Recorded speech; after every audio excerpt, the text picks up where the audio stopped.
without securing a minerals deal seen as a key to US-brokered truce. The clash cast fresh doubts on Ukraine's ability to withstand Russia's invasion. Meanwhile, some breaking news coming in regards to that. British Prime Minister Keir Starmer laid out a framework for a plan to end Russia's war in Ukraine, one where Europe will lead the charge for securing peace, while still relying heavily on US backing. The proposal is the result of emergency talks held by European leaders in London following President Trump's heated exchange with Ukrainian President Zelenskyy at the White House last week. UK Prime Minister Starmer said, and I quote, "Through my discussions over recent days, we have agreed that the UK and France and others will work with Ukraine on a plan to stop the fighting." And let's in fact listen in. Back this with boots on the ground and planes in the air, together with others.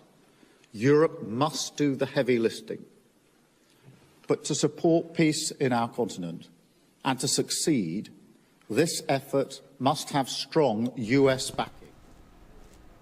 We have with us my colleague Brian Thomas joining us on the telecast. Brian, good morning to you. And now we're seeing several actions being taken in terms of the Russia-Ukraine war. We have earlier seen Trump-Zelenskyy meeting in a very heated exchange. Now we are seeing that Starmer has, he is also in this, and he has unveiled steps also, and he has called for US cooperation. What are the details that are coming in?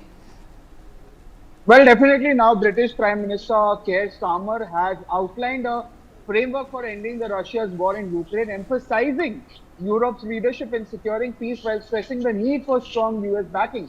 Very importantly, also the proposal emerged from an emergency summit that happened in London, where European leaders also gathered in response to, Trump's heated exchange with Zelenskyy at the White House also, and the talks also focused on crafting a roadmap for Ukraine's security and ensuring continued US involvement in the conflict. Even Starmer also underscored the need for Europe also to take on a larger role in peace negotiations with the UK at the front. And also, very importantly, the Prime Minister also outlined four objectives guiding the plan, that was strengthening the Ukraine's position, ensuring Ukraine has the leverage to negotiate from a position of strength, guaranteeing Ukraine's sovereignty and security, and European leaders also committed to safeguarding Ukraine's territorial integrity, enhancing Ukraine's defensive capabilities, and ensuring that the Ukraine is equipped to prevent future invasions.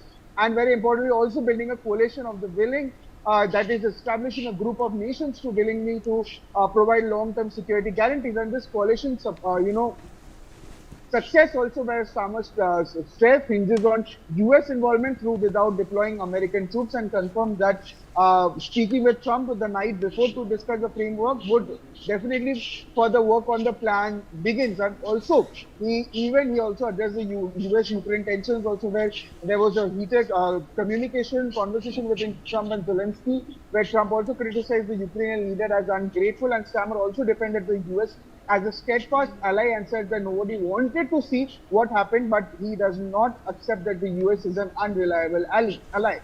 Yes. We have also with us Rabindra Sachdeva, International Affairs expert, joining us on the telecast. Rabindra Sachdeva, good morning to you. And we have now seen, after this heated exchange between Trump and Zelenskyy, now we're seeing that West is at crossroads in terms of the Russia and Ukraine war. Europe is also seeking to take control of Ukraine negotiation at this London summit that is taking place.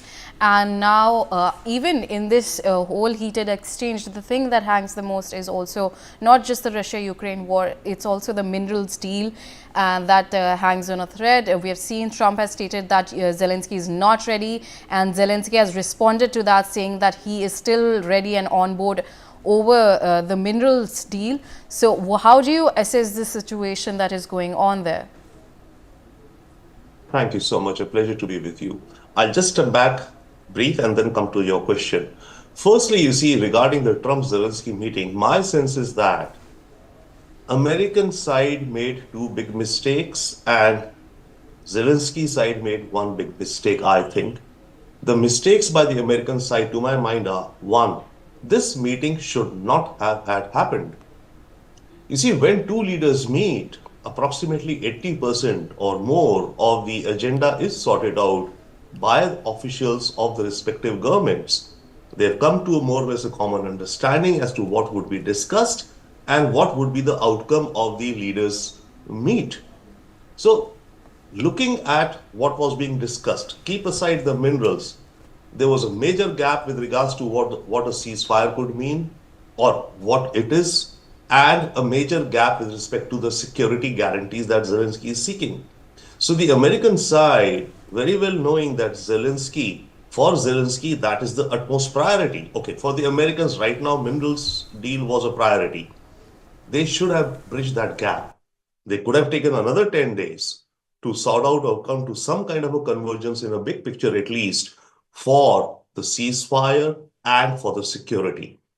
So there was not enough homework done. Maybe it was because of the rapid pace of events which are happening. Whatsoever it be, this meeting should not have happened. Uh, one negative for the American side, I would say. Another negative for the American side, I would say, is that there was no need for the two leaders to sit down for virtually a presser before even going into their discussions. They should have just shook hands, smiled for the cameras, given a photo op, and then gone into the back room and told the media, guys, please wait. Couple of hours, we'll come out. They could have gone into the room, fought it out, argued, let out all their angst, etc., at each other, blamed each other, etc.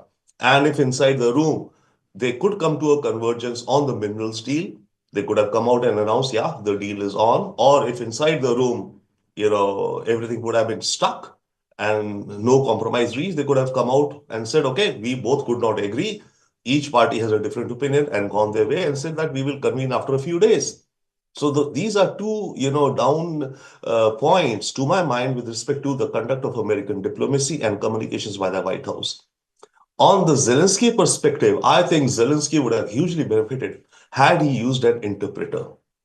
See, he would have talked in Ukrainian language, the interpreter would have converted that into English, back to Trump and Vance, what they said would have come back, etc. That would have slowed down the pace of the rapid, back and forth rapid fire which ensued. There is a lesson for world leaders, and there's a reason that world leaders use interpreters, is to slow down this kind of a, downslide happening. I mean, Prime Minister Modi knows English fair enough well, right? Why does he sometimes or oftentimes, I think he speaks in Hindi, lets the interpreter do the job in English and then come back to him? Many world leaders do it. That slows down. So the rapid descent which happened in front of the world media, which became a reality TV, would have been prevented. Zelensky should have used an interpreter, I would say. So those are 3 points out there. Now, coming to Europe. See, for Europe, it's like a come to God or come to Allah moment. Europe is, yes, rising up. Europe is realizing it has to now rise up to the occasion.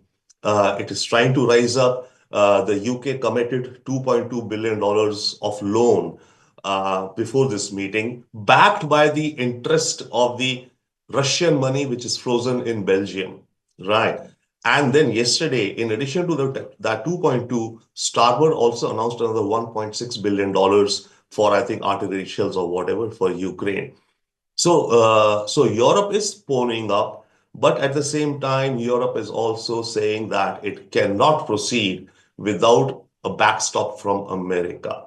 Okay, Europe could put in some money, Europe could put in some armaments, weapons for Zelensky to keep him going. As of now, what Zelensky, Ukraine have, they can keep going up till maybe the end of summer or maybe max up to early next year with what they have right now. But without an American backstop, Europe says it needs American intelligence, it needs American satellite information, it needs American Air Force backup. But what does it mean? For security guarantees, would there be British troops on ground? That's what they're saying. Firstly, this is all, as of now, contextual from what Europeans and Americans think.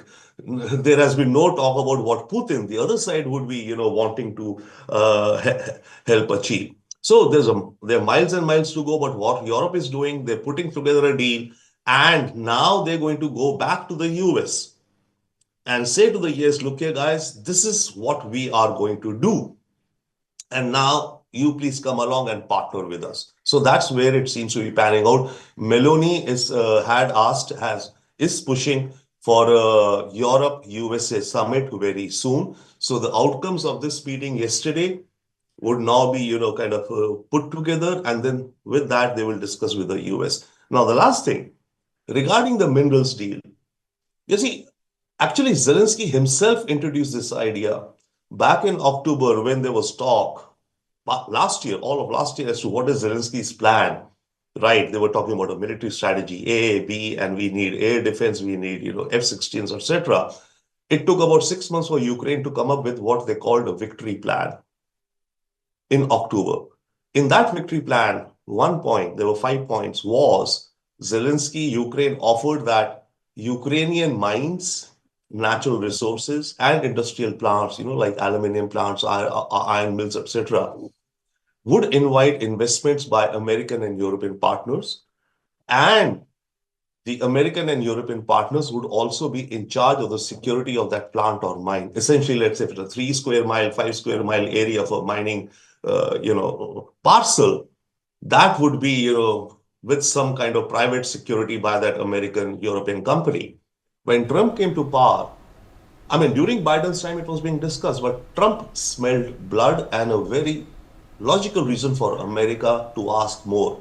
There are 2 points to it. So Trump expanded that whole thing. He said not only isolated pockets of one plant here or there, we want, All right, carte Ravinder blanche. Sachdeva, unfortunately, we have run out of time. Thank you so much for joining us on the telecast. Meanwhile, some news coming in. United